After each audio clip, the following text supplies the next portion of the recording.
Hello, everybody, and welcome to Heartlight Vedic Astrology. Today I was going to talk about the new moon or Amavasya that's happening 23rd of August 2025. This talk is from a Vedic astrology or Jyotish perspective, so ancient Indian astrology that's more than 5,000 years old. And it seems like this moment in time, the theme of it is living spiritual legacy. So let's take a look. I know beforehand the information presented here is for educational purposes only and should not be considered medical, financial, professional, or life advice of any kind. If you are in need, please contact an appropriate professional for support. And you might take a minute or two to read the rest of this disclaimer.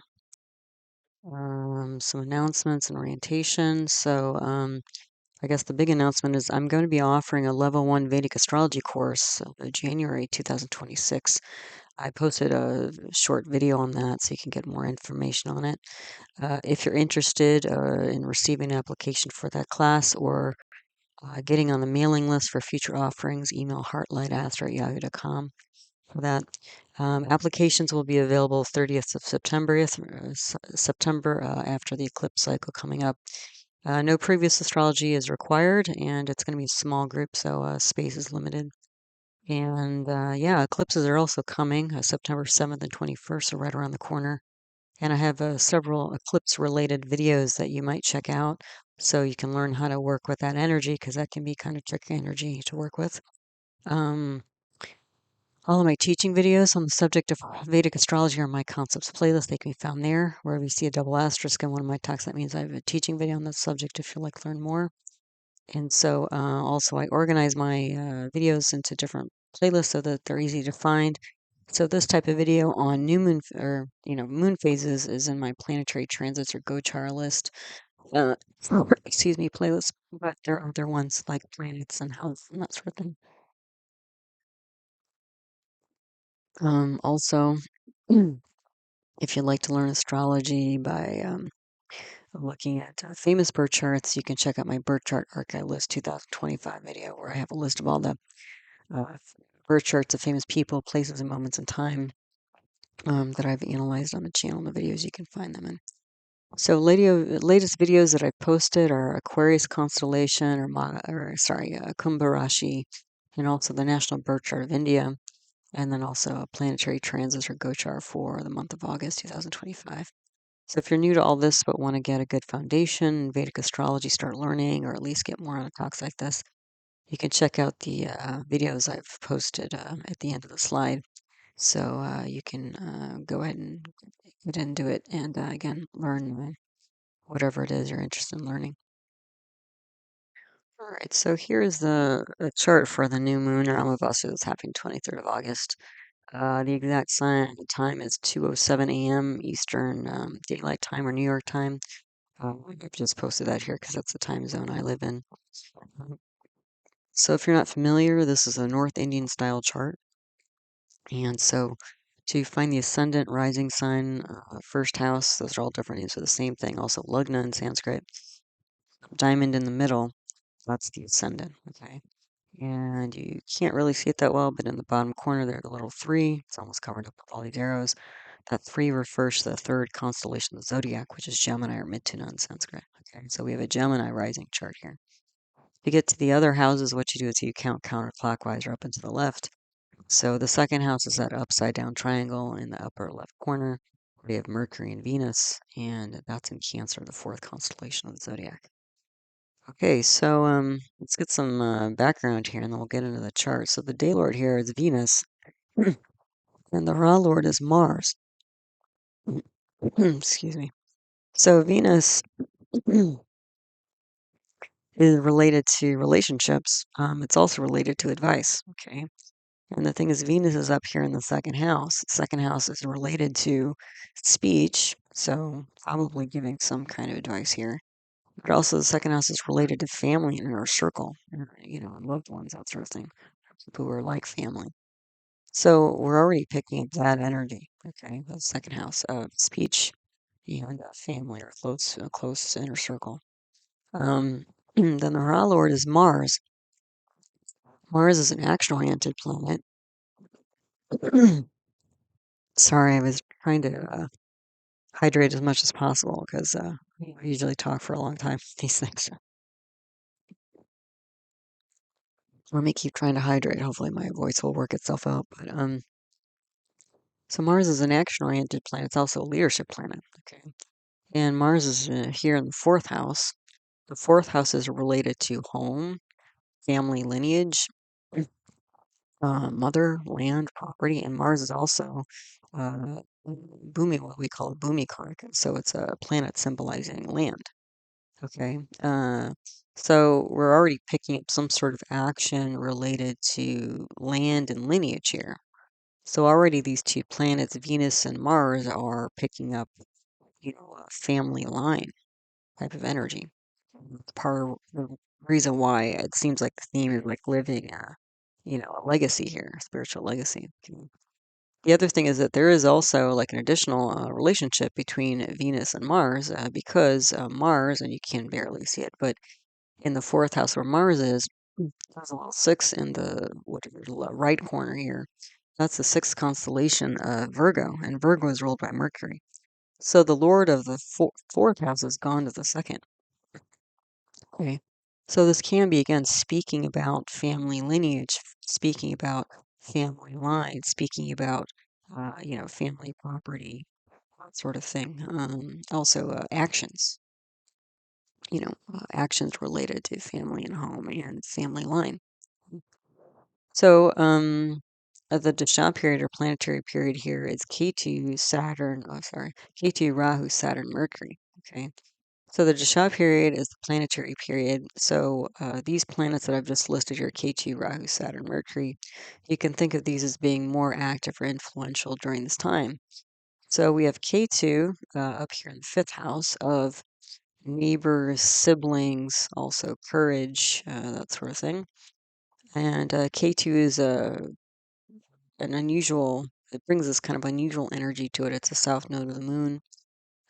So K2 is like Mars, but even more kind of erratic. Mars is known to be an erratic planet because it doesn't really have a regular cycle in the sky the way the other planets do.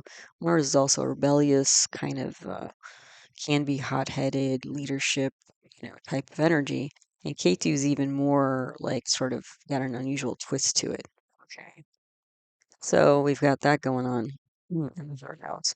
Rahu is in the ninth house, so opposite to uh, uh, the K2 there. The ninth house is related to authority, religion, spirituality, guru, spiritual community. Okay.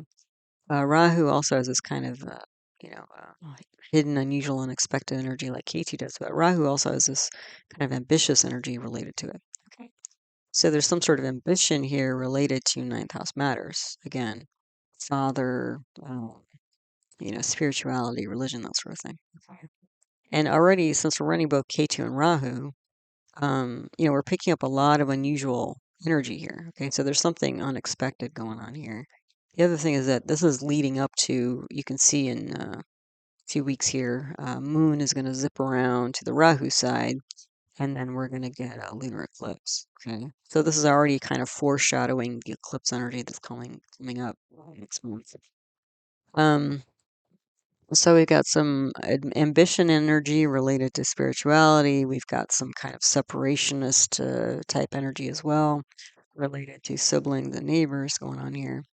And then we were picking up Saturn. So Saturn is also, like Mars, another land property related type of energy. But Saturn is more, whereas Mars is the initiator, kind of rebellious planet, Saturn is more the longevity, endurance type of planet.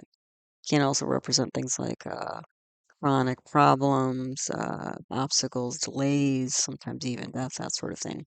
Saturn is here in the 10th house of daily, like 9 to 5 type action.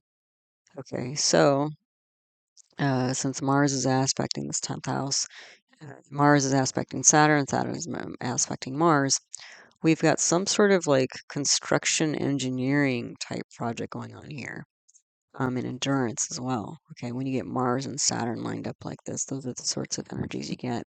So this can be like again like another construction project potentially, but the thing is, Mars is in Virgo, which is a dual Earth sign, and Saturn is in Pisces, which is a dual water sign. So it looks like there's multiple projects going on here. a dual project, like maybe even like a, how do you say, like a, could be some sort of wall, it could be some sort of like a building, could be, since it's dual here, it would probably be like a building with two different light sides to it, or like for example the Twin Towers in New York. Well, that's at the anniversary of that's coming up, that were hit by planes. How many years ago? A long time ago, September 11th. Um, the rising sign for when those buildings were hit were, I believe, during Virgo time. It was a dual Earth sign because they're like literally twin towers, two buildings related together. Okay. Um, so there's some sort of construction engineering project, it looks like, going on here. That's, enduring. So it's not just Mars here, but, again, we've got Saturn going on here.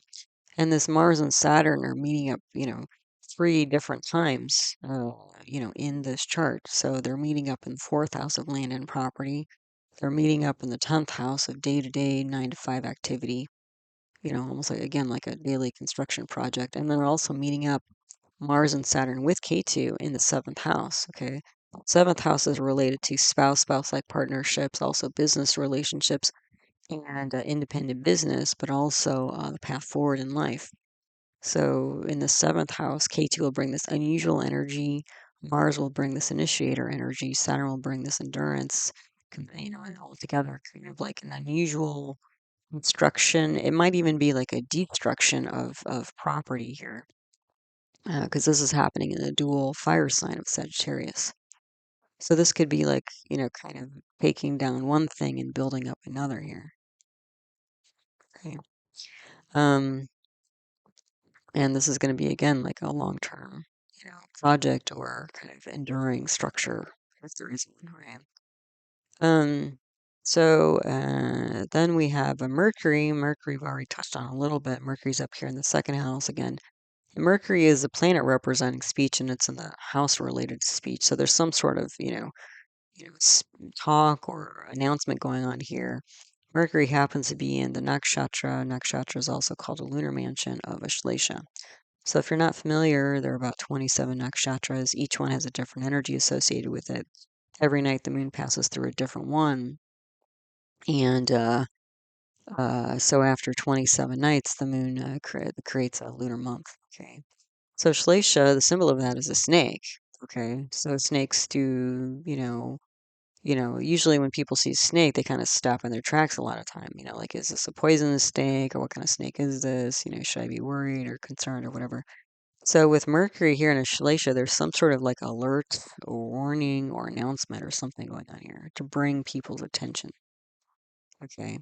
Related to potentially family, but also, again, since Mercury is the lord of the um, fourth house here, home, family line. Also, Mercury is the lord of the whole chart because it's the ruling planet for Gemini, and we have a Gemini rising chart here, okay? So, and the first house is related to identity and psychology, okay? So there's some sort of announcement that's going to be affecting identity, psychology, family line, property, that sort of thing. One thing that's in the news that just sort of popped up in the last few days is that I think it's what happened. I think Israel has decided to go ahead with some building projects that have been sort of in the works for something like 20 years or something like that, but they decided to go ahead with that. And, like they just announced it, and I think they're moving on it very quickly now. And part of that is to, again, gain control of um, land and, kind of movement in the territories of like the West Bank and the other region there. So yeah, and the other thing is that this chart, so again, it's kind of funny and that's going to be affecting families and family line and property and all this sort of thing. So they're kind of using these, I guess, buildings to create a boundary of sorts, and that's what we're looking at here. But also, if you saw my August transits video, one of the charts that I looked at, because in my monthly videos, I always look at like famous charts of people, places, moments in time. One of the moments that I picked up for August, and the reason why I pick up those charts is because those charts mimic the current sky pattern very closely. And so by looking at those, historical charts, you can kind of get some indication usually of what we might be seeing as well. And one of the charts that I picked up was the building of the Berlin Wall, which literally happened like, in a storm. Like they got how many miles of it? I think like 17 miles of wall built up, with barbed wire and all this, like within a day. And the sky pattern, the Berlin Wall being built up is very similar to this chart as well.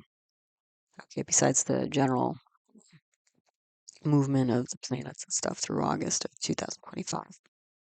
Okay, so if we put this together, K2, unusual, Rahu, unusual, ambition, Saturn, some sort of structure, Mercury, communication. Okay. Now again, that's on a more, international level. Buildings that are being put up in the West Bank. But uh, what is it? But on a personal level, like what would this mean? On a more personal level, for individuals, this might be somebody who is really, digging in deep to their family lineage and actions and that sort of thing, and really embracing them. Okay, to fortify self, fortify family, and that sort of thing. Okay. Um, so maybe this is, visiting a traditional place that the family is related to. This could be talking to family elders, that sort of thing, learning about their traditions, and not just learning about them, but following them. Okay. And stepping into some of those more traditional kind of rituals and, based on deeper philosophies and values and that sort of thing.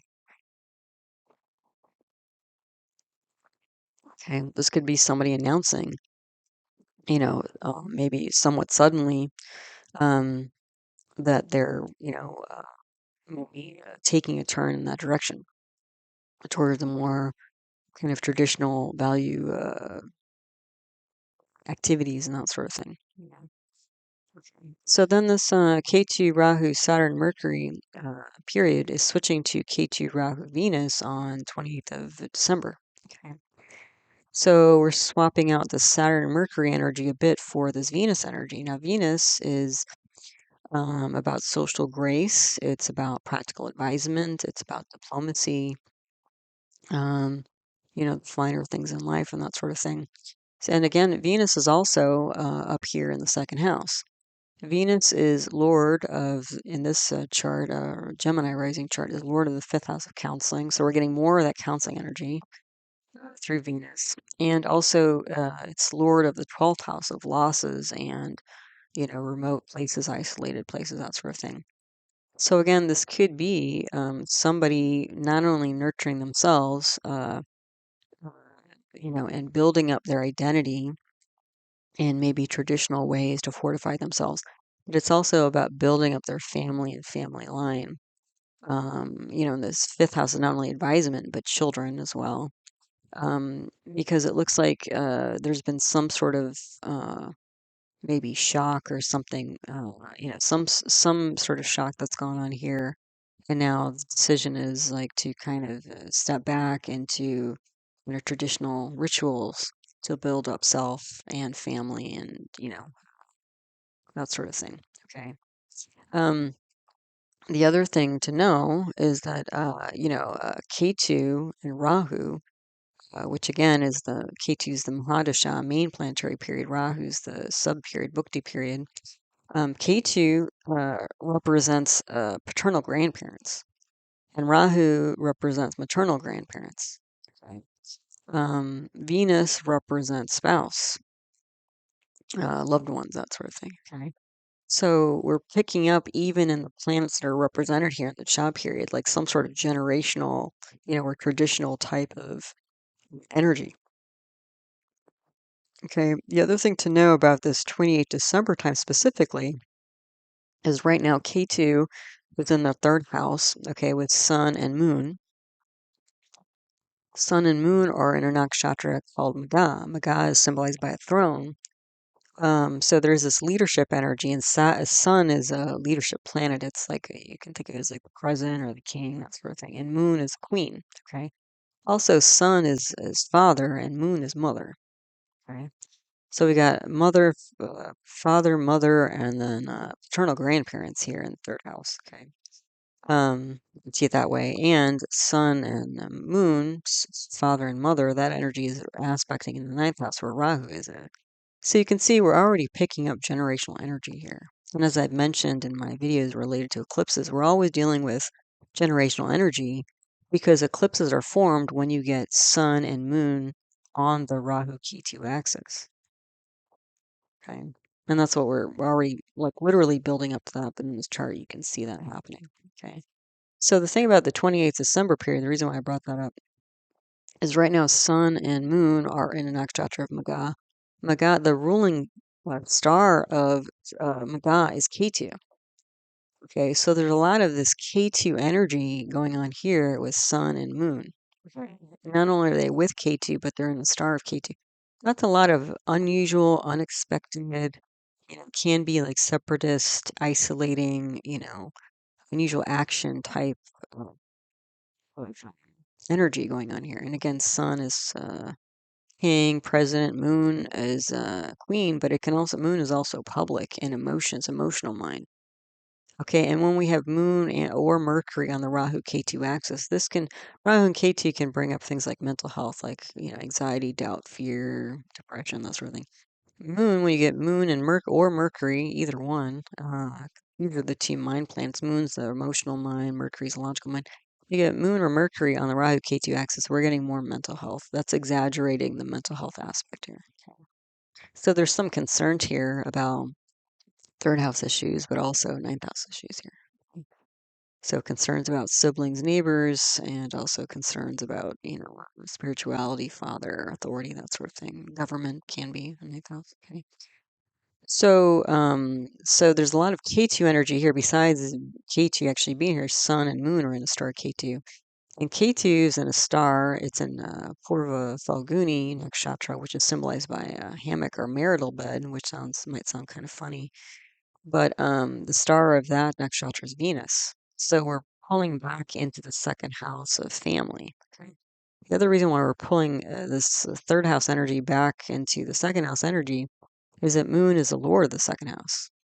So you can see the second house and third house are really, kind of tightly woven here in this chart. Okay. Um, so luckily, Venus is in a nakshatra right now, Punarvasu, which is symbolized by a quiver of arrows. So this sharp, pointy, weapon that you shoot out and bring back and put it into a little box on your back. That's right. So there can be this going back and forth. This can be this like negotiation type energy going on here. But Venus is about within a few hours of this particular time is switching into Pushya. Pushya is symbolized a nakshatra. That's the nakshatra symbolized by a cow's udder. So it's about kind of stabilizing energy, emotional energy, and physical energy, supporting, nurturing, that sort of thing. So this K2, even though it seems a little bit ominous, frankly, a K2 can be. This energy here is about separating to stabilize. Okay. Yeah, and then this, what's interesting about this 28th December, I keep mentioning, let me actually talk about it now, is that by the time the 28th of December rolls around, most of these planets, Sun, Mercury, Venus, Mars, are going to be in Sagittarius here. So give this, this chart 4 months, and then these planets are going to be in the seventh house here, which is again path forward and personal and business relationships, that kind of thing. The other thing is that because K2 is with its landlord, dispositor, sun, because K2 is in the fifth, or not, it's in the third house, but in the fifth constellation of Leo, and Leo is ruled by sun. Because K2 is with its dispositor, you actually get 5-9 aspects from K2, which you don't always get. So that means like not only is K2 influencing Moon and Sun, the two regents here, but you're getting K2 energy, separatist energy in the 11th house of clubs, group, society, and you're getting K2 energy in the 7th house of spouse and business partnership. Okay, and when it's 28th December rolls around, because Sun will be back in Sagittarius. Okay, so Sun's going to roll through Leo, and middle of September it's going to leave, and then we're going to release this K259 aspects for a while until Sun rolls back into Sagittarius, which is about this 28th December time. So there's ongoing, there's decisions being made here because the third house also represents courage, and Saturn, Sun is a fiery planet. So there's a lot of courage here to make some big, unusual physical actions that speak louder than words. Because the second house is oral communication, the third house is physical or non-oral communication. So this is like, the second house is talking about stuff, and the third house is, walking and talk. So there's some courageous, unusual leadership act related to because of Magha, again, Sun and Moon are Magha, that the throne energy. But Magha is also thought to be the place in the sky where our ancestors live. So again, we keep picking up again and again, family line, ancestors, that sort of thing. Okay. And part of this, when the lunar eclipse happens on 7th of September, that's also the beginning of month-long observance called Pitra Paksha in India, which is all about honoring ancestors here. Okay, so already picking that up here in the chart, on a collective basis, but also like an individual basis here. Um, yeah, so that's the thing is like when it's December 28th. So again, this current dasha period and the December 28th dasha period, because the main planet is K2, and we have K2 like again all over the chart, but then also with this, sun moon energy currently, and then when December rolls around, K2 is going to be on Sun, Moon, Mercury, Venus, Mars. I mean, that's going to be some really unusual path forward moving ahead. And when that December period rolls around, most of those planets are going to be combust, so you won't be able to see them. So it's more of like an internal uh, type of path forward. Because Venus, I think they're all combust. They're all going to be combust about the same time. Venus and Mercury and Mars. They're it's and then Moon will slips through there pretty fast. So yeah, I mean, luckily, sort of the saving grace here is that Jupiter is aspecting the seventh house because Jupiter owns, which is its own sign. Sagittarius is here in the seventh house. So at least there's some protection here coming. Okay. Currently, there is some protection because Sun is in its own constellation in the third house. Okay. And then there will be some protection as well. But right now, Sun is it's kind of like going back and forth here because K2 is in a constellation of Sun with the Sun. There's a lot of this Sun leadership energy on K2, but Sun is in a star of K2 with K2. So it's like the Sun and K2 are like tight, really tight, the linked their energies. So there's going to be a lot of like unusual leadership activity going on, personally, individually, but on a collective basis. And then when December period rolls around, end of the year rolls around, we're going to get a lot of Jupiterian energy here. So Jupiter relates to law, but also spirituality. So you can see how this is all kind of, it's going to heat up now through the eclipse period and then calm down a little bit, but then we're going to pick this back up in December, whatever's going on here. Okay. Oh, and that's the other thing too, is that, I wrote here, when these planets are in Sagittarius at the end of the year in December, they're going to be passing through Mula nakshatra. Okay, so Mula nakshatra symbolized by some roots tied together. And I always usually think of farming, but farming is a very arduous activity because you're sort of planting these seeds, but most of these seeds, don't grow. They don't pass through the soil and make it to the top and turn into a plant. Most seeds die. So there is a sort of like destructive energy that's associated with Mula. So all these planets, like not only are they going to be combust, but they're going to be like passing through this Mula energy in December. And again, since these planets are going to be combust, it's going to be more of an internal shift more than an external shift, happens, or at least a shift that you can't really see with your eyes. So again, but with all those planets ending up in Sagittarius, this is going to be like some lot of energy. That's also going to be a Raja yoga, so a lot of focus on, Sagittarius, like a just dual fire sign, a lot of activity, but again, a lot of activity, maybe even in contrasting ways on an internal basis. Yeah. So what else do you have going on this chart? Well, the Lugna nakshatra is an Ardra. So Ardra is symbolized by a drop of water.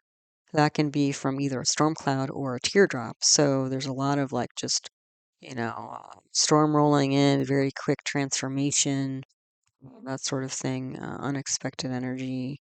But again, it can also be a teardrop, so sadness as well. So there's some sadness related to all of this going on here. And this might be related to acknowledging the losses that have happened previously. This could be, um, with Katie here with Moon and Sun, this could be like the loss of mom and dad, potentially, especially because we have Mars and Saturn here in the fourth house. So this could be, loss of mom. It could also be loss of family line here. Okay. So it looks like there's some, deep introspection going on here. So not only a transformational energy for the whole chart, but also there is a tinge of sadness. Ardra is also related to psychology, and the first house is related to personal psychology. So there's some sort of, inner transformation going on here, and it might be, again, since Jupiter's here in the first house, a spiritual transformation. And so Jupiter's also here in the top. It has Digbal here, directional strength. So Jupiter's quite strong, and Jupiter represents things like, equilibrium and balance and law and spirituality. Um, it also represents teaching and education, speech, that sort of thing. Children. So you can see that there's a lot tied here again with education, authority, children going on here, and also wisdom as well, wisdom and intuition. So there's something pretty deep leading. Um, if this is somebody through this personal internal storm here, but in a more collective energy way, because we're picking up like sun and moon through K2 and that sort of thing. Like this is going to be affecting not just one person, even if it seems like it's affecting one person, it's actually affecting like society and generations going forward. Yeah. So again, the sun and the moon nakshatra, that's in Magha, the throne energy, so leadership, but also ancestors that I mentioned. And if there's anything going on in the kind of social calendar, I usually post it here because it's usually related. And so what I found was that actually around this time, I think it's called Paryushana. Paryushana.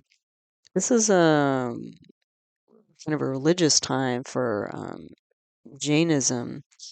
And what happens here? I think it's like a week-long period or 10-day period, that sort of thing. Um, But it's this sort of like pulling back and again, kind of reestablishing oneself, recommitting oneself to traditional religious values. Okay. So there's, I believe, some fasting involved and praying and chanting and that sort of thing.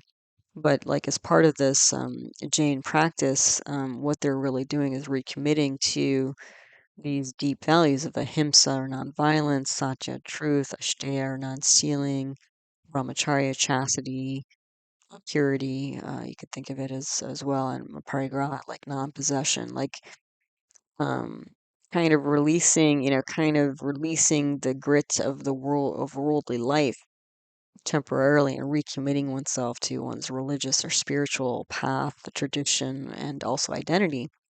And this seems very much like what's going on in this chart. Again, we've got this K2 in the third house. So, non-oral communication, unusual physical practices going on here to communicate one's, family line, a family legacy. Also, maybe honoring, like, again, mother, father, if they've passed on, that sort of thing, in very, again, tangible ways. So there is this, again, deep transformation going on here. But then it's like, how do we express that in the mundane world, in practical ways, in daily activities? Not just talk about it, not just Mercury and Venus in the second house here, but this Sun, Moon, K2 in the third house, and this Mars and Saturn in the fourth and 10th house. And Mars is also the lord of the sixth house here of daily activities. So there's some, again, transformation of not just, saying these things, but, how do we live them in the real world, you know? So, yeah, that seemed pretty relevant, actually. So let's go through house by house, see what we see. So the Lagna here, again, a Gemini or Mithuna. Mithuna is a Sanskrit word. Rising sign, so Mithuna Lagna here. It's a dual air sign, so Dvasva Bhava Vayu. So we've got, different ideas. Air sign's all about ideas, thinking, right? Contemplating here. And, this can be very contrasting ideas or ideologies. But we also got Jupiter up here. So Jupiter's trying to find some balance between these ideologies of maybe spirituality and then how do we practice this in the daily world in a reasonable way, I guess. Jupiter, you can consider it to be Swa. Swa means it's in its own, usually it means it's in its own constellation. But actually, Jupiter is Swa here because Jupiter is in its own star, because Jupiter is a star of Punarvasu, that arrow energy. Okay, so this Jupiter is like going back and forth, the arrow getting shot out and coming back and forth. So there's this like cycling energy going on. And again, it could be like trying to contemplate how to balance maybe these two ideas of the spiritual idealism with, practical real world matters. This could also potentially be a legal fight or spiritual fight here. You know, luckily, at least it's Jupiter. It's a natural benefic planet. But this could be going back and forth between different religious ideologies or spiritual ideologies, that sort of thing. But then we've got the Ardra energy as well. So again, that storm transformation energy in psychology, right? So this can be recycling spiritual truth. Again, that's Jupiter. Self-transformation, first house, clarity on various ideas. So Jupiter is all about wisdom, right? So trying to find clarity itself. Because again, when somebody goes through a spiritual transformation, it's usually not, clean and easy and fun, right? It's usually like very confusing because it's like to go through the spiritual transformation, you have to sort of let old pieces of you go, pieces you didn't even know were so deeply embedded in your identity, your psychology, or your life, or what have you. Um, and you don't realize, like this Jane practice down here of like parigraha, non-possession, this is like not being attached, to worldly matters, seeking again the spiritual purity, right? Through their various, again, religious traditions here. So, yeah, so it's again trying to see. It's almost like this storm energy. Usually during storms, you can't see, like when you're driving. Sometimes you have to pull off the road because it's like it's raining so hard, or there's so much fog, or whatever. Um, you have to pull off the road just so you don't crash or into something or someone. So it's that kind of thing, where it's like trying to work through these different ideas again, contrasting ideas, to find one's ultimate truth. The Lugnatia here is the ruling planet for the whole chart again is this Mercury. And Mercury again is an Aslesha, that snake energy nakshatra. So again, there's some sort of alert here, some sort of conversation related to this transformation that's going on here. And Mercury is also a swa by its star, not because it's a constellation. It's in a different it's a constellation ruled by the moon, but it's in its own star of Mercury here. So Mercury is also quite strong. Jupiter twice over because of the Digbala directional strength it has, as well as being in its own star in Mercury as well. And Mercury and Jupiter are both related to education, speech, writing, and also news. So again, there's probably some news related to all this, both again personally and on a more larger level. And this Mercury in Aslesha is conjoined with Venus. Again, within a few hours, Venus is moving from Punarvasu energy to Pushya. So it looks like it might have been some fight, and now we're moving into stabilizing energy of, family, inner circle. Second house is also assets, that sort of thing. The other thing is since Mercury is the lord of the fourth house of property, and it's in the second house of assets, and Venus is here, which can represent finer things of life, but also financing. This could be like, you know, practical advice related to housing, property, land, but also financing of such. Okay. So this Mercury ruling planet for the chart has gone second house, which is an artistan. Again, the second house is more about material matters, like assets and it's funny to think about it that way, but family inner circle, those are assets, like they're physical people, right? I mean, so yeah, so the focus on this chart is on physical matters, actually. Again, I think it's even though there's a spiritual transformation going on here, it's like how do we translate this spiritual transformation into practical, daily existence is what's going on. Um, so there's some discussion going on, Mercury in the second house, again, oral communication related to childhood, relationships. That's Venus, cultivating traditions. Again, that's Mercury being the lord of the fourth house. And announcing, like purifying of thoughts. So again, it's announcing that I think the spiritual transformation, you usually can't control. That just kind of happens. But the part that I think can be controlled here potentially is how do we live the truth of the spiritual transformation in the day-to-day world and activities? I think that's what's being announced here, talked about, discussed for family and self. We have a bunch of yogas here, so these are spiritual planetary combinations.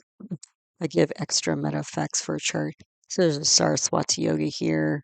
That's the Mercury, Venus, Jupiter placement. That's going to bring education, creativity.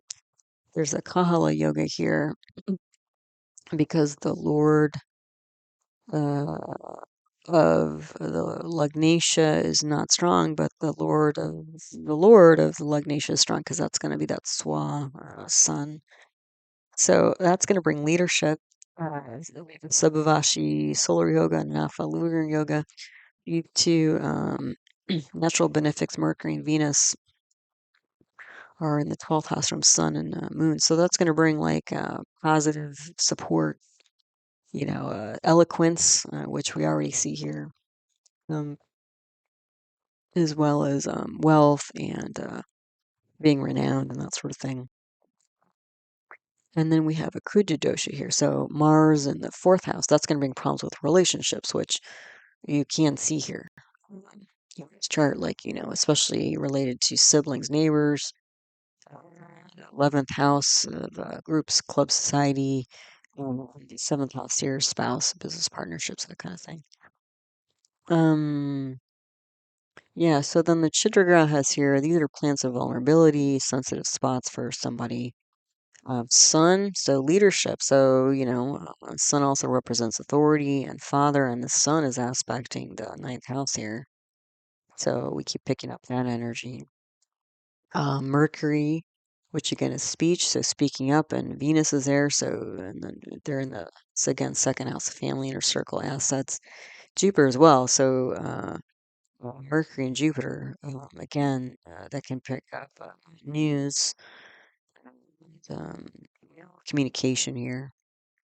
So speaking up, it looks like being courageous and speaking up, is difficult. And again, these energies, these planets are related to the fourth house, um, tradition, family line, action, speech, relationships, that sort of thing.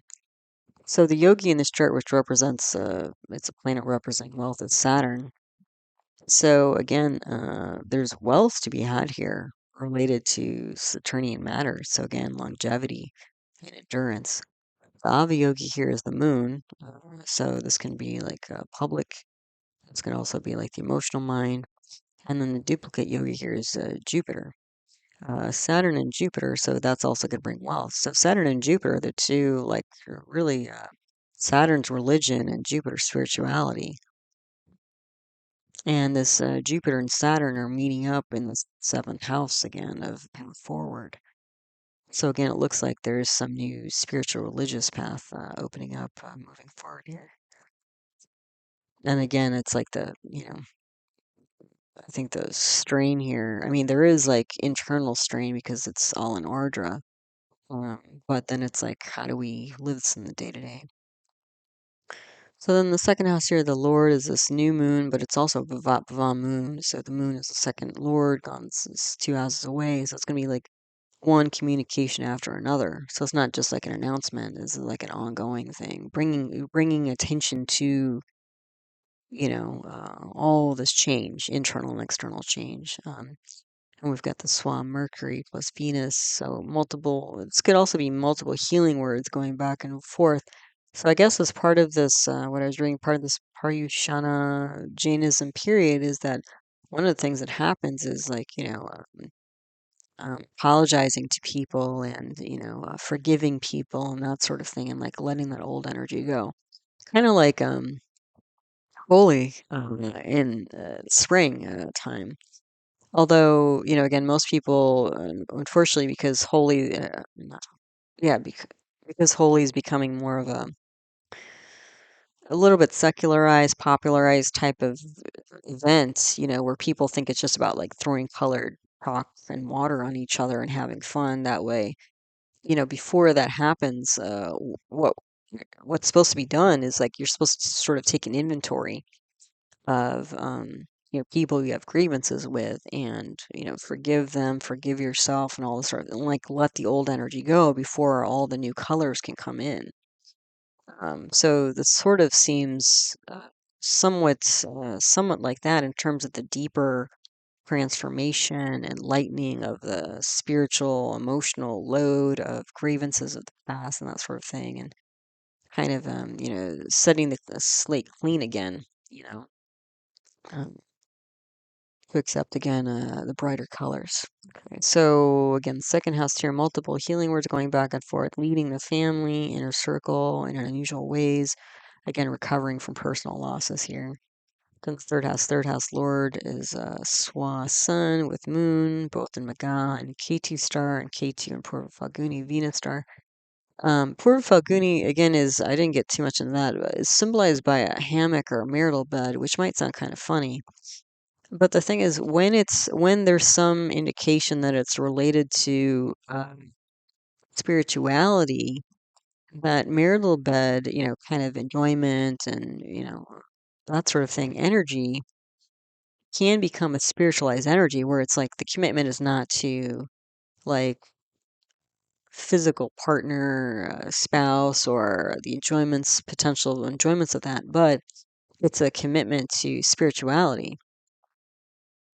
Um, Yeah, so it's like a, more commitment to, if you want to call it God or spirit or that sort of thing. So because because we have all these planets on the 3-9 axis, I would say that's true. I would say that the commitment here is more about committing oneself to some, again, spiritual identity or entity, and actually releasing some of these material things. Yeah, in service to that commitment to higher power. So, yeah, so the third house, again, leading in unusual practice of ritual commitment, nurturing generations, courage. Again, the generations comes through because of the sun, moon, Ketu. Again, mother, father, parental grandparents we've got here in the third house. Yeah. Fourth house Lord is Mercury. Mars is there. Mars is in a nakshatra called Hasta, which is symbolized by a hand. So Mars is already like a physical, action-oriented planet. But when you put it in Hasta, this is like taking physical control, of something. It's aspected by Saturn. Saturn's in Uttara Bhadrapada nakshatra, which is symbolized by the back legs of a funeral pyre. So again, there's a transformational energy, taking control of this, long-term transformation going on here. The Uttara Bhadrapada, luckily, it's not just like, cremation with smoke and flames and dust and things like that. But Uttara Bhadrapada has this additional energy of taking a step back. It's almost like the containment or release or surrender to long-term loss and stuff like that. So again, this Saturn, is a planet of delays and obstacles, transformation, structural transformation. In the structural transformation type of nakshatra, and you have that on the 12th house, aspecting on the 12th house of losses, on the 4th house of family lineage, home, also happiness, and on the 7th house of, path forward and, partnerships and stuff like that. So there's a lot of transformation going on here, even though there's some protection. Because Jupiter is in its own star, Mercury's in its own star, Sun is in its own constellation. Uh, what else going on here? Just check. Hold on a second.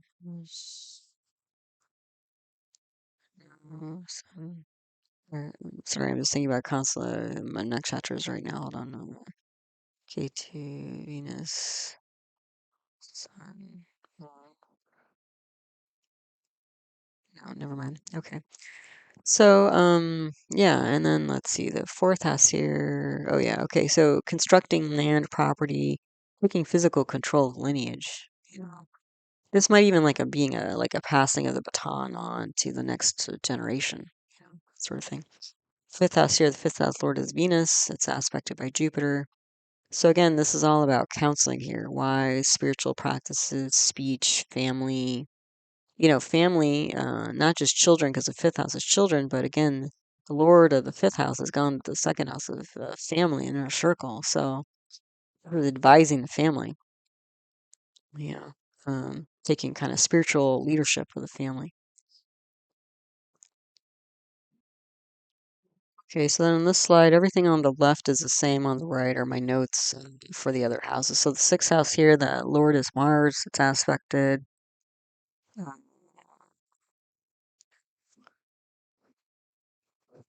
The Lord is aspected by Saturn, not the house is aspected by Saturn. So this is like because Mars is in Virgo, a dual earth sign, and Mars is like in the, Hasta nakshatra, that hand nakshatra.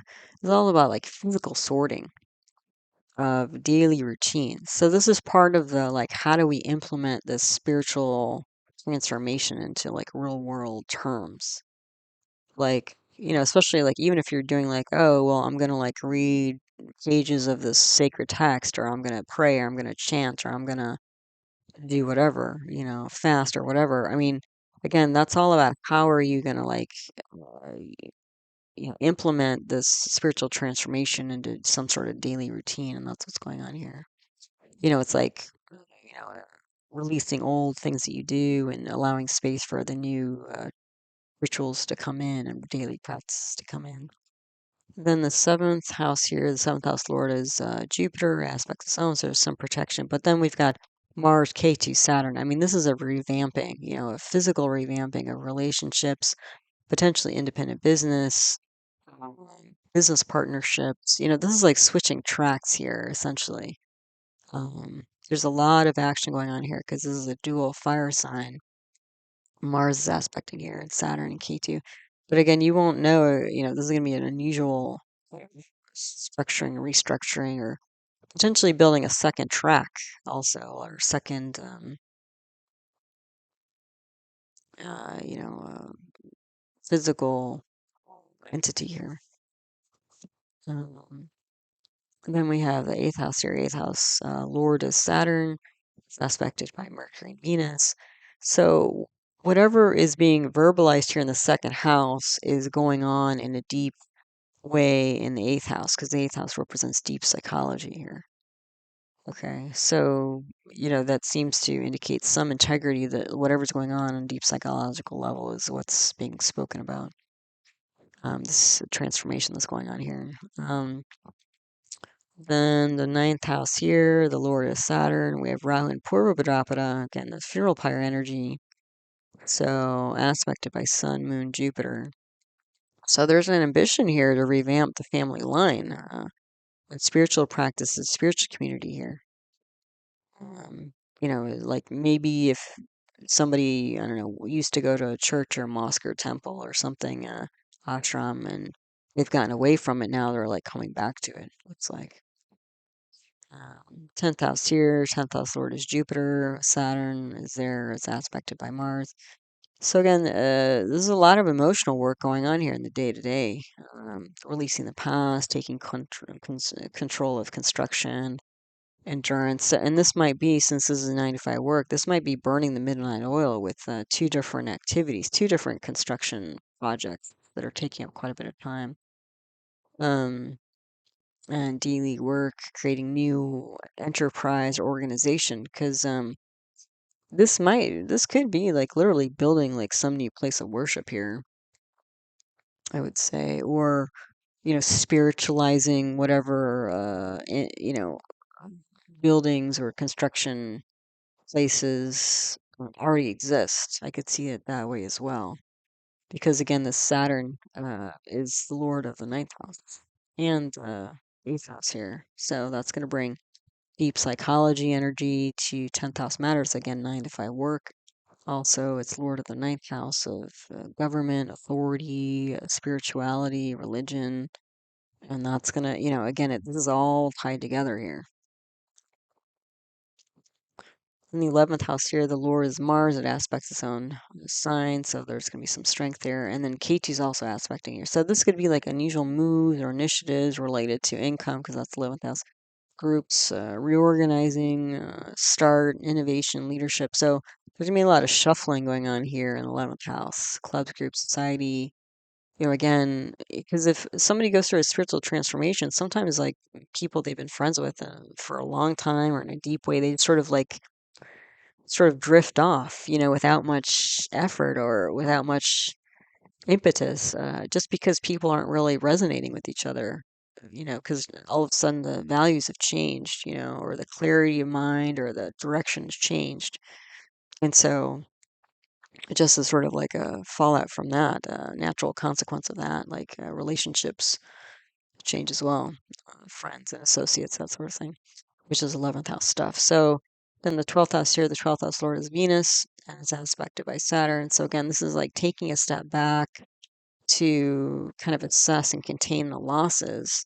And again, uh, this is like not just a personal loss, but again, like a loss of family line. So again, there's some sort of not just personal transformation, but it's like kind of rippling out into family, inner circle, and from there, colleagues, work colleagues, and associates, social associates and stuff like that.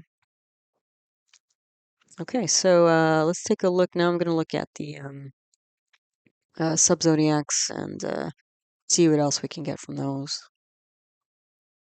Okay, so if you're not familiar, the subzodiacs, also known as the amshas or subdivisional charts, these are derived by kind of slicing and dicing the main chart into smaller pieces. And then each of these charts gives us more information about different areas of somebody's life. The thing, though, is that they're mostly used for timing. And you don't really analyze these on their own. You always kind of bring the energy from these charts back to the main chart and integrate it to get more information, again, usually about timing. So because it's about timing, we want to know the dasha period, which is, again, Ketu, Rahu, Saturn, Mercury, the specific time of the new moon, and then that's switching to Ketu, Rahu, Venus at the end of the year. So these dasha period planets are what I've circled here, and then you can kind of see what direction things are going at. So again, we're swapping out Saturn and Mercury for Venus. So we're generally looking at like our Saturn and Mercury in better signs or better positions, better condition than Venus, or the other way around, because that'll tell us are things going to get better or are things going to get worse. Okay, in a very basic sense. Okay. So on this chart we have, or this slide we have the Navamsha D9 for spousal partnerships and the Drake and the D3 for siblings. So at the top here, Rahu and Saturn not well placed. And again, that's the period we're currently in, both those planets. So that's not, great, challenging, which was to be expected because, again, you have that Mars and Saturn and Ketu on the seventh house. So, there's trouble there. Um, and then we have K2 in the ninth house with four planets on it because there's a Moon, Venus, Parivartan exchange of houses. So again, all these planets in the third house aspecting the ninth house, kind of like the main chart. This is essentially the main chart, because we've got Sun and Moon here. Rahu and Ketu are flipped, but they're similar. And then we've got Mars, and then we've got Saturn aspecting here, and we've got Venus there. So we actually have how many? Well, one, two, three, four, five, six planetary energies on the third house. I mean, that's a lot. Yeah. So some sort of unusual emotional leadership is going on here because again, the two emotional planets, Venus and Moon, are involved. Rahu's ambition, but unusual. Mars and Sun are the two leadership planets, and then Saturn's aspecting there to throw in the monkey wrench, or not the monkey wrench, but the problems or the delays going on here. But also again, structures and property because we have Mars and Saturn over there. Okay. Moon and Venus are in Parivartana. There's going to be a strong emotional base, but also a strong, very emotional partner, I would say. There's also a Saraswati yoga here, so creativity and emotional um, creativity, education, emotions, especially because Venus is in the fifth house of education and counseling. And then again, just all these planets on the third house, ambition towards emotional leadership, change, because all these planets on the third house is related to change. So it looks like the spouse is providing, is going through their own, you know, transformation as well. Not just a physical, it can be a physical transformation. It goes out Mars and Saturn with K2. I mean, that can be unusual. It could even be like an accident or injury, infection, that sort of thing that the spouse is, going through. If you want to look at that medically, that's Mars and Saturn and K2 in the seventh house. Then the Drake in a D3. We have Saturn not well placed, and again, that's a big deal because that's well, actually, no, sorry, I take that back. That's a blip on the screen. That's a smaller subperiod. But the Saturn is in Parivartan exchange of houses with Jupiter, so that's going to protect Saturn and Jupiter both. And this is related to fifth house matters, spiritual, religious counseling, because Jupiter's there. Venus is in the 10th house, so there's a daily practical counseling going on here. Saturn is Swan in the 7th house, so that's going to be strong. And again, an unusual path forward related to, again, building that path forward because Mars is aspecting from the 4th house. Saturn's aspecting from the fifth house when you do the Parivartan of Jupiter and Saturn. So again, you're recreating this Mars, Saturn, K2 in the 7th house for siblings, the way you have it for the main chart. So again, it looks like again the kind of what I was picking up is that this might be a personal transformation, but that's going on here. Like that's the seed of it, but that seed is going to like ripple out to close family and friends, and then ripple out from there. And we're seeing that in the subzodiacs as well, is what we're seeing so far. So on this slide, we have the D7 for children and the D12 for parents, grandparents. And the D7, Mercury's not well placed. Again, it's like a blip on the screen, but there's probably um, some blip here. Again, the eighth house is deep psychology and change, and also long-term problems. But the thing is, like, you have Jupiter aspecting there, and you'll see that over and over again. Actually, Jupiter and Mercury keep aspecting each other. Like you can see in the D12, Mercury and Jupiter are conjoined together. So again, there's this going to be this spiritualization of Mercury, Jupiter's spirituality. Mercury is like thoughts, decisions, words, logic, that sort of thing. So there's a spiritualization of intellect here. Um, yeah, so yeah, but you can see there's a parivartana here between what is it, Venus and Saturn. So we're gonna have Saturn, Venus, Ketu in the fourth house, for example. I mean, that's gonna be unusual structures, building, advice, building, and stuff like that. Um,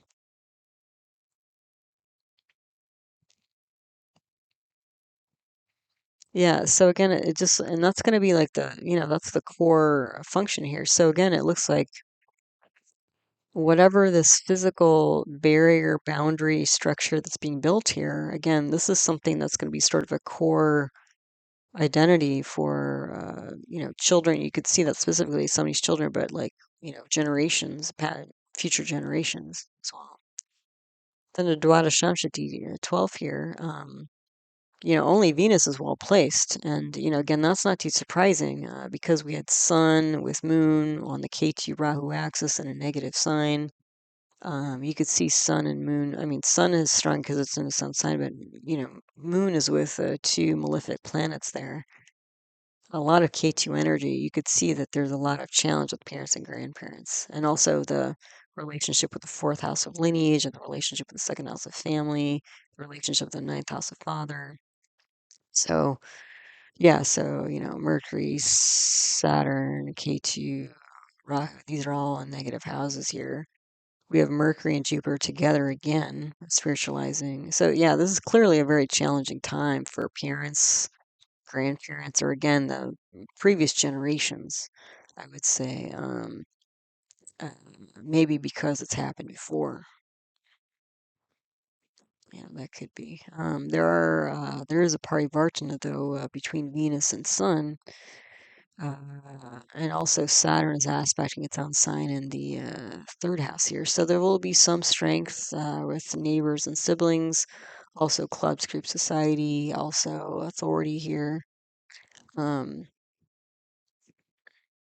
but I would say that there's a lot of stress and challenge going on for sure.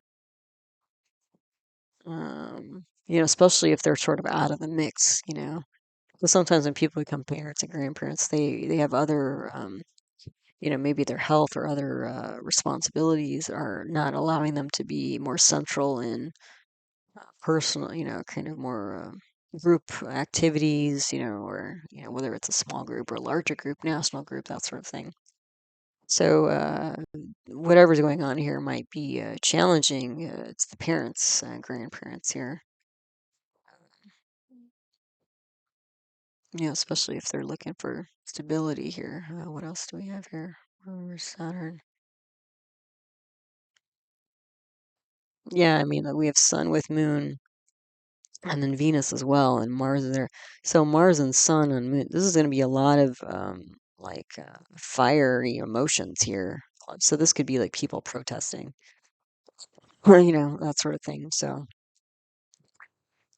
yeah, I mean, this is not an easy time.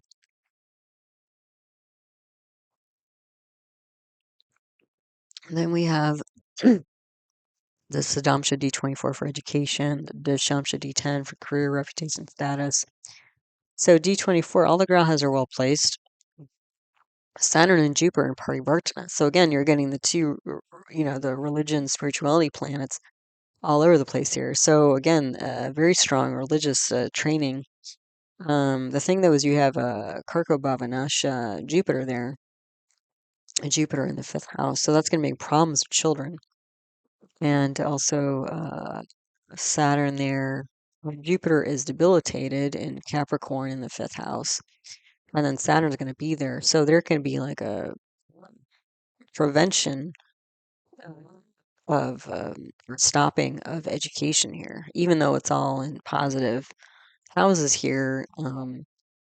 There's clearly some problem with children and education relationships. And also the thing is Jupiter's very compromised because it's debilitated, and it's with Saturn But it's the dispositor for Sun, Moon, Rahu, Ketu, which again is father, mother, and grandparents. And this is all happening in the fourth house, of family lineage. So the education here is more of like a practical education related to home and family rather than like a university type of education. And then also Mars is aspecting the fifth house here where it's exalted. So you have a Swa, Saturn, exalted Mars, the two property land planets very strong with Jupiter here. There's also some like spiritual real estate, financial advisor type of energy going on here, which might sound a little bit odd, but I actually do know somebody who was a real estate agent, and specifically they help people find places of worship. And so it's almost like that kind of energy going on here. So again, we keep getting this very physical, tangible energy with this very strong religion, spirituality energy, and like they're coming together. Okay, um, so that's where the education is, and more of these practical matters rather than like a geography and math type stuff. Although there's geography and math involved with building. So then the D10 here. Well, you can see this is challenging, right? I mean, we've got like 1, 2, 3, 4, 5, 6, 7 out of 9 planets in negative houses. So there's a Balarishta yoga here, which is a yoga planetary combination indicating fragile beginnings. Okay. Which is not too surprising because we had Mars and Saturn, Saturn in the Purva Bhadrapada, no, Uttara Bhadrapada, cremation energy in the 10th house of day-to-day activities. That could be somebody like quitting their job or switching tracks because again, it looks like what they might be doing is realigning themselves with spiritual values. And then once all these planets move into Sagittarius at the end of the year, they're gonna move forward with some independent business project or something like that. But Rahu, Ketu, Saturn, which are these Ketu, Rahu, this is all the current planetary periods, planetary planets, sorry, the Shah period planets. They're all not well placed. So clearly a very challenging time to career, reputation, status, challenging moment and indicating change as well. Mars is aspecting K2 and Saturn. So again, building and demolishing leadership here. We have an exalted Venus. So once we move into the Venus subperiod here, that's going to be some pretty good advice and counseling, diplomacy, maybe even advising groups is what I'm seeing here. Um, because not only is Venus exalted in the fifth house, that's going to be very strong, because Venus represents practical counsel in the counseling house here, fifth. But Mercury is exalted, or not, well, actually exalted and swan, because it's Virgo in the 11th house here. So this is going to be like advising groups and stuff like that. So these subperiods are going to be strongest for career and reputation and status. So despite the challenges going on here, and maybe because of the challenges going on here, that's obvious in the chart, um, being a practical advisor and leader, a communicator with groups is going to be important.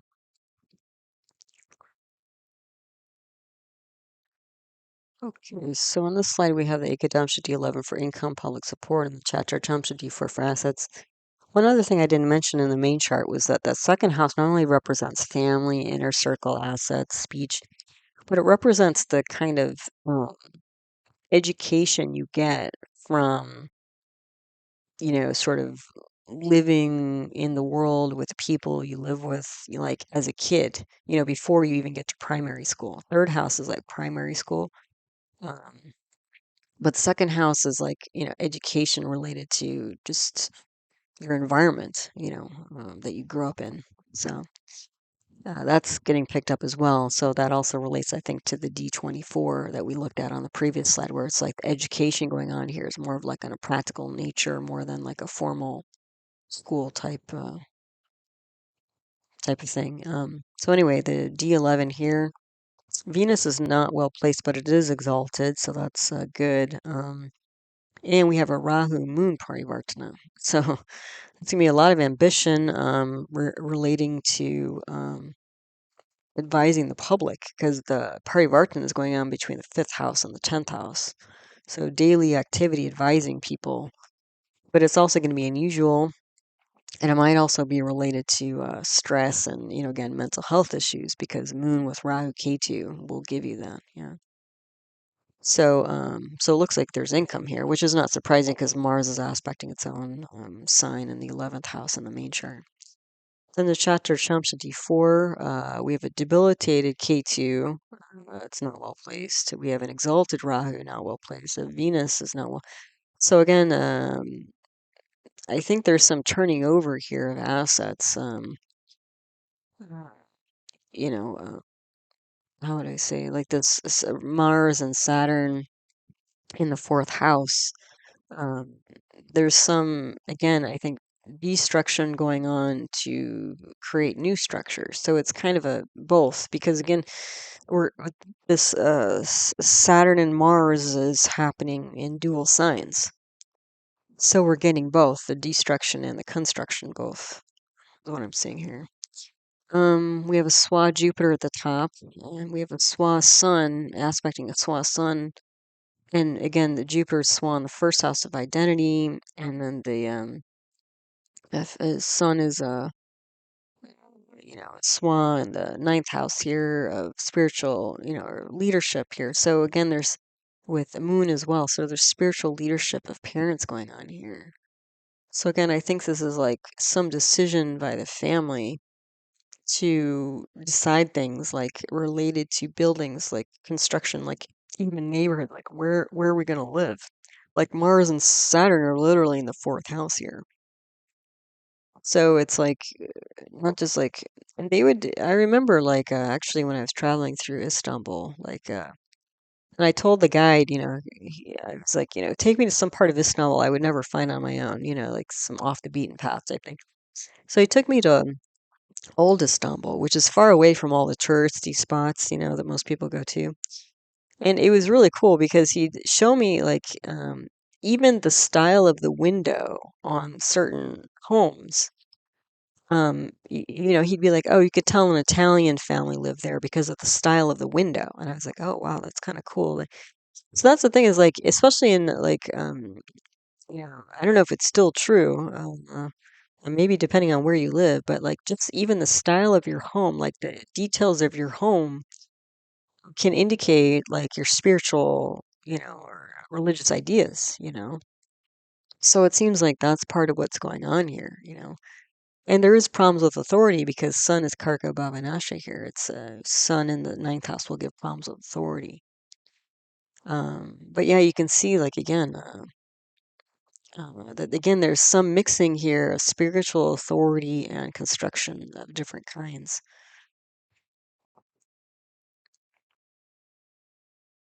Okay, so on this slide we have health amshas, so the D6 for acute issues, D8 for chronic issues, and the D27 for strength and resilience. So all the grahas are well placed in the D6 and the D8, so that's, good, generally speaking.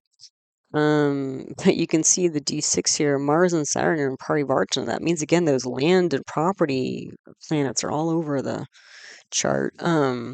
Medically, though, this is related to muscular skeletal issues or like just physical issues. You know what I mean? Like um, having a proper structure to your body, whether it's the body itself or the place where you keep your body, like in your house or building or something like that. And also boundaries as well, which we've been talking about the whole time. Then D8, again, all grahas are well placed.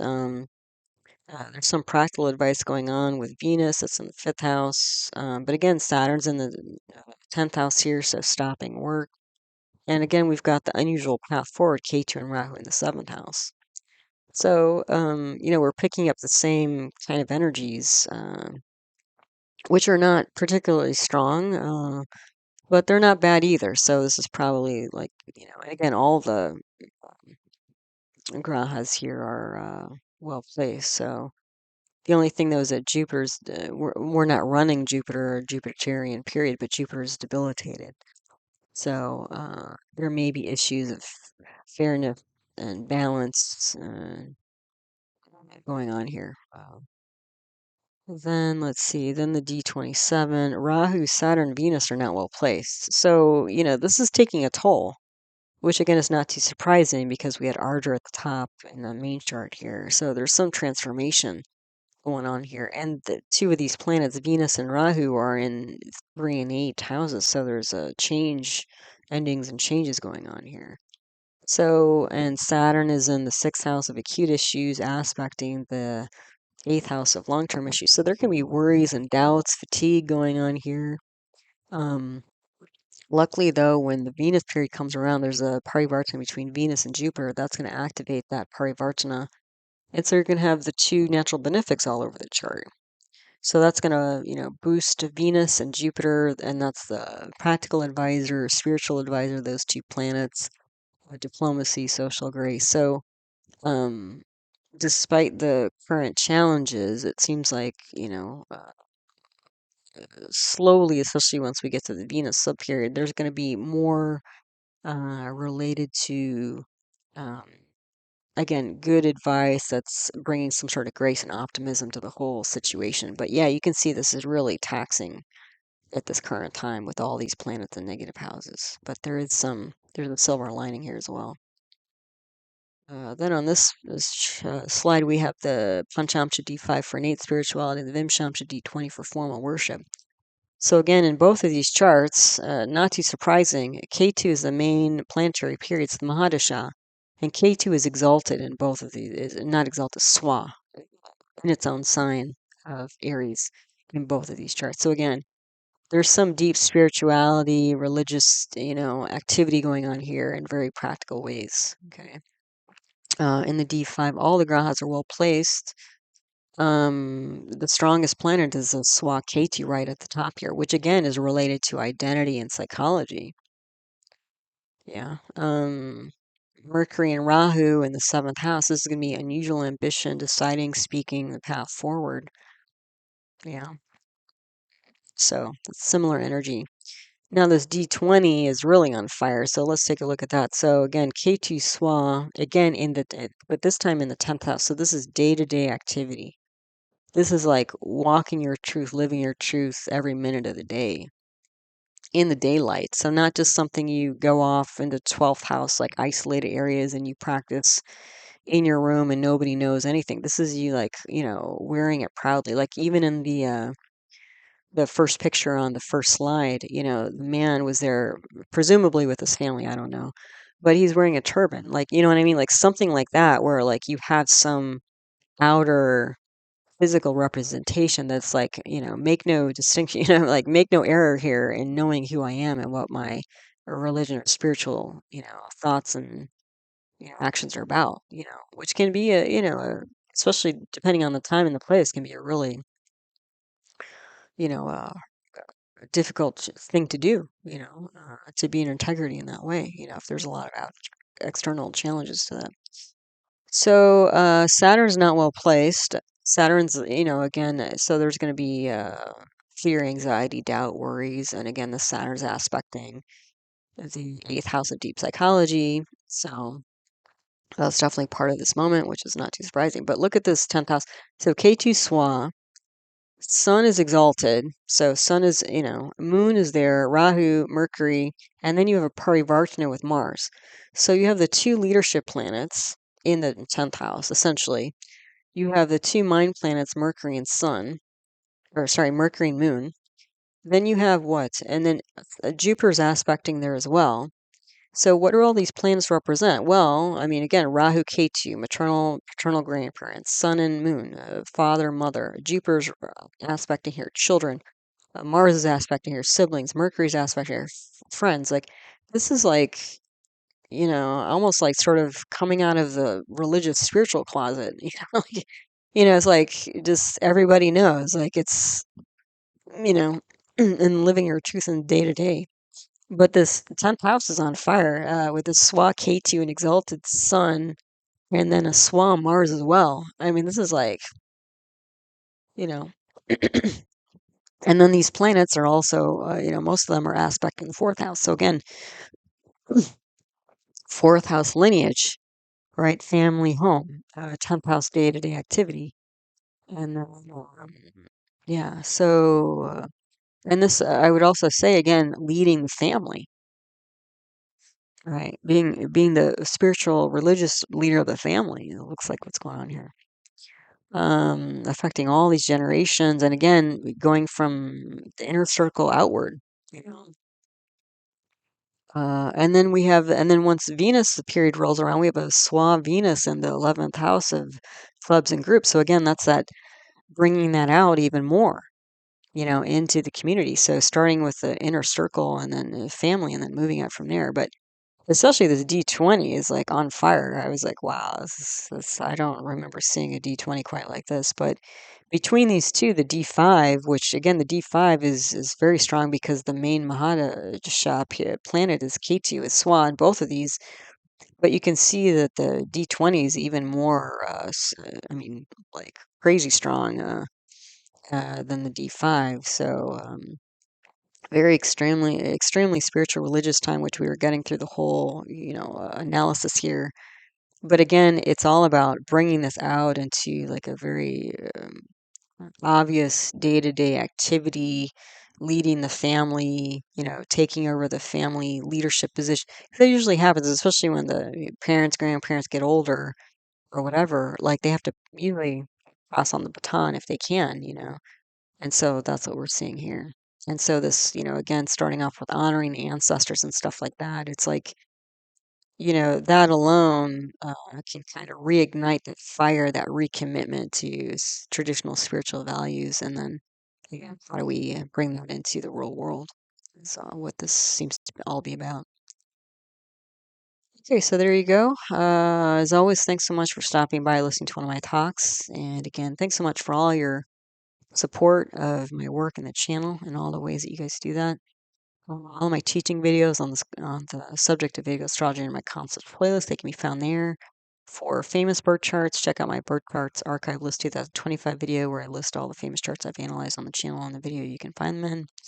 I do offer individual birth chart readings, or also since I'm offering classes now, if you'd like to get an application for the upcoming astrology class, intro class that's coming up in January 2026, or get on the mailing list for future offerings, email heartledastro@yahoo.com, and then we'll get that together.